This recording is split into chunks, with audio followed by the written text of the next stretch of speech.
Bonjour les amis et bienvenue sur votre chaîne pour une toute nouvelle vidéo. Les relations entre la Russie et l'organisation du traité de l'Atlantique Nord OTAN, au cours des 30 dernières années ont connu une spirale descendante, passant de la lune de miel à la dispute, de la détente à la chamaillerie, et de la nouvelle guerre froide à la quasi-guerre chaude, a récemment déclaré un expert chinois. L'évolution spectaculaire de leurs relations n'est pas seulement le reflet des changements radicaux de l'orientation identitaire et de la politique étrangère de la Russie, mais aussi de l'influence croissante des États-Unis sur les anciens pays du pacte de Varsovie dans l'après-guerre froide, a estimé Kang Jie, chercheur associé à l'Institut chinois des études internationales. Il y a 30 ans, la Russie nouvellement indépendante avait tenté d'adhérer à l'OTAN, mais elle s'était heurtée à la promesse de l'administration de George H.W. Bush de ne pas étendre l'OTAN d'un centimètre vers l'Est. Malgré l'absence d'engagement direct, la Russie est maintenant dans une guerre presque chaude avec l'OTAN dans le cadre de son conflit militaire avec l'Ukraine, a signalé M. Kang. La phase de l'illusion, 1991 à 1993. Avant l'effondrement de l'Union soviétique, le dirigeant russe de l'époque Boris Yeltsin avait dit aux États-Unis et à l'OTAN que la coopération avec la seule alliance militaire occidentale faisait partie intégrante de la sécurité de la Russie, et avait qualifié l'adhésion à l'OTAN d'objectif politique à long terme pour son pays. La Russie a suivi un internationalisme libéral après son indépendance. Le ministre russe des Affaires étrangères de l'époque Andrei Kozyrev avait écrit dans NATO Review, le magazine officiel de l'Alliance, que nous voyons les pays de l'OTAN comme nos amis naturels, et à l'avenir, comme des alliés. L'ancien président américain George H.W. Bush a déclaré à plusieurs reprises que la Russie serait admise dans l'OTAN à condition qu'elle entreprenne des réformes. La phase des fissures, 1994 à 1998, le lancement de l'élargissement de l'OTAN vers l'Est a ébranlé les illusions de la Russie envers l'Occident, a noté M. Kang. À partir de la fin 1993, l'administration de Bill Clinton commença à élargir l'OTAN vers l'Est afin de rivaliser avec les républicains, de s'attirer les faveurs du complexe militaro-industriel et de gagner les électeurs américains d'origine polonaise et tchèque. La réunion des ministres des Affaires étrangères de l'OTAN a annoncé une feuille de route d'expansion sans consultation préalable avec la Russie, ce qui a irrité M. Yeltsin. En 1995, un groupe d'experts nommé par le président russe a proposé deux options pour l'expansion de l'OTAN, soit l'OTAN donnait à la Russie le droit d'y adhérer, soit l'OTAN devrait être placée sous l'autorité d'une organisation pour la sécurité et la coopération en Europe, OSCE, élargie et dirigée par les Nations Unies, au sein de laquelle la Russie aurait un droit de veto. Au cours des dernières années, la partie russe a mentionné à plusieurs reprises que l'OTAN avait renié son engagement de non-expansion vers l'Est. En février 1990, lors de la visite en Union soviétique du secrétaire d'État américain de l'époque, James Baker, pour négocier la réunification de l'Allemagne, ce dernier a proposé à l'ex-dirigeant soviétique Mikhaïl Gorbatchev que les États-Unis et l'OTAN garantissent que la juridiction et la présence militaire de l'OTAN ne se déplaceraient pas d'un centimètre vers l'Est après la réunification de l'Allemagne. Du point de vue de la Russie, la non-expansion vers l'Est inclut certainement les pays d'Europe de l'Est situés à l'est de l'ex-République démocratique allemande, RDA, ce qui équivaut à l'engagement américain de ne pas étendre l'OTAN vers l'Est. Mais, aux yeux des États-Unis, cet engagement ne visait qu'à la réunification de l'Allemagne, et la question de l'élargissement vers l'Est n'était pas à l'ordre du jour de toutes les parties de l'époque, de sorte que cet engagement ne s'applique pas selon eux à l'Europe de l'Est.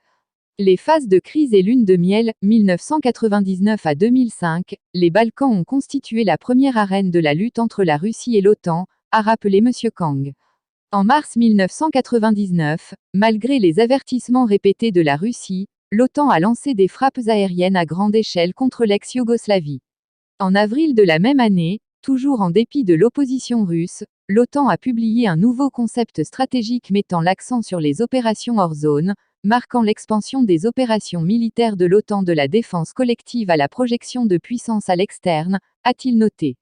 En réponse, la Russie a immédiatement gelé toutes ses relations avec l'OTAN et a lancé le plus grand exercice militaire, ZAPAD 99, depuis l'effondrement de l'Union soviétique. En octobre 1999, la Russie a publié de façon anticipée une nouvelle version de sa doctrine militaire, soulignant pour la première fois que l'invasion militaire extérieure était la principale menace. En fait, la crise du Kosovo n'a pas changé l'attitude pragmatique de la Russie en matière de coopération avec l'OTAN. En août 1999, le premier ministre russe de l'époque Vladimir Poutine avait déclaré que la Russie devait s'intégrer au monde civilisé et qu'elle le ferait, tout en précisant qu'elle coopérerait avec l'OTAN. Les attentats terroristes du 11 septembre 2001 sont devenus une occasion de réchauffer les relations entre les deux parties, selon l'expert, pointant le fait que M. Poutine a été le premier des dirigeants des grandes puissances à appeler à soutenir le président américain de l'époque, George W. Bush, et après cela, les États-Unis et la Russie ont mis en place un groupe de travail conjoint sur la lutte antiterroriste. En décembre 2004, un plan d'action OTAN-Russie contre le terrorisme a été approuvé par les deux parties, et la Russie a participé à l'opération antiterroriste de l'OTAN en Méditerranée, intitulée Active Endeavour. Pendant ce temps, le secrétaire général de l'OTAN de l'époque George Robertson et les dirigeants de certains États membres de l'OTAN ont été favorables à l'adhésion de la Russie à l'OTAN. Cette période est considérée comme une courte lune de miel entre la Russie et l'OTAN, a observé M. Kang.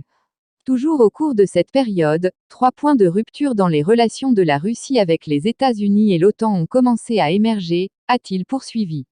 Le premier est le système anti-missile et la stabilité stratégique. En 2002, les États-Unis se sont retirés unilatéralement du traité anti-missile balistique, ABM, signé par les États-Unis et l'Union soviétique. Le deuxième est l'élargissement vers l'est de l'OTAN. Après l'adhésion de la Pologne, de la Hongrie et de la République tchèque en 1999, l'OTAN a entamé son deuxième cycle d'expansion vers l'est. En 2004, les pays baltes, à savoir l'Estonie, la Lettonie et la Lituanie, l'ont rejointe. Le troisième est ce qu'on appelle les révolutions colorées dans l'espace post-soviétique. De 2003 à 2005, celles-ci ont eu lieu dans des pays tels que l'Ukraine et la Géorgie. La phase de l'élargissement des fissures, 2006 à 2013. Après 2006, le déploiement du système anti-missile, l'expansion vers l'est de l'OTAN et les révolutions colorées, ces 3 fissures non seulement n'ont pas été réparées, mais ont continué à s'élargir. En 2006, les États-Unis ont formellement proposé le déploiement de bases antimissiles en Europe de l'Est, et en janvier 2007, ils ont lancé des négociations avec la Pologne et la République tchèque. Un mois plus tard, lors d'un discours prononcé à la conférence sur la sécurité de Munich, M. Poutine a vigoureusement condamné l'expansion vers l'est de l'OTAN et le déploiement de systèmes antimissiles américains en Europe de l'Est. Ce discours a été considéré comme un événement charnière dans les relations de la Russie avec les États-Unis et l'OTAN. Après son entrée en fonction en 2009, le président américain d'alors Barack Obama a proposé de réinitialiser les relations américano-russes, signifiant une réparation des relations de la Russie avec les États-Unis et l'OTAN. Depuis lors, la Russie et l'OTAN se sont efforcés d'améliorer leurs relations. Toutefois, peu de progrès ont été réalisés. Fin 2009, le président russe de l'époque, Dmitry Medvedev, a proposé de mettre en place une nouvelle architecture de sécurité européenne pour remplacer des organisations telles que l'OTAN et l'OSCE, et mettre fin à la guerre froide une fois pour toutes. Bien que la Russie et l'OTAN aient repris leur coopération militaire en 2010, les négociations sur le nouveau mécanisme de sécurité entre la Russie, les États-Unis et l'Union européenne n'ont pas progressé. Entre-temps, les États-Unis et l'Occident ont continué d'encourager des révolutions colorées au Moyen-Orient ainsi que chez les proches voisins de la Russie. La phase de détérioration rapide, 2014 à 2022, la crise ukrainienne qui a éclaté en 2014 est devenue le plus grand tournant dans les relations entre la Russie et l'OTAN, a rappelé l'expert, notant que les deux parties ont rompu leur coopération en matière de sécurité et sont entrées dans une importante confrontation militaire.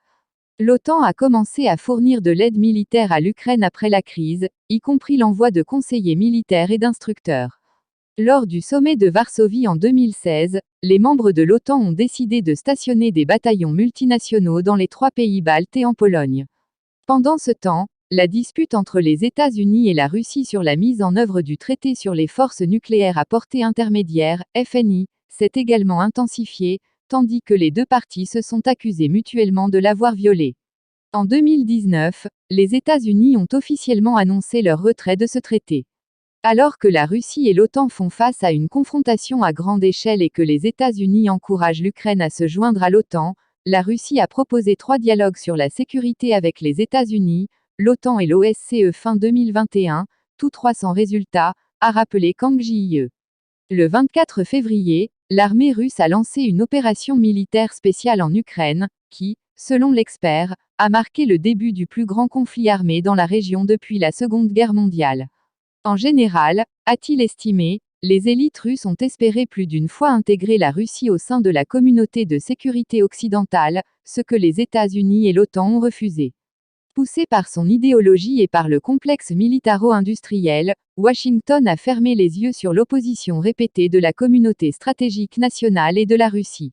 Les États-Unis ont étendu l'OTAN vers l'Est à maintes reprises et fomenté plusieurs révolutions colorées autour de la Russie, la mettant au pied du mur, a conclu M. Kang. Merci de nous avoir suivis. Si vous avez aimé la vidéo, faites-le nous savoir avec un like. Laissez-nous vos points de vue et suggestions en commentaire. Et surtout n'oubliez pas de vous abonner et de sonner la cloche de notification pour ne rater aucune de nos vidéos. Et n'oubliez pas de partager pour informer encore plus de monde. À plus.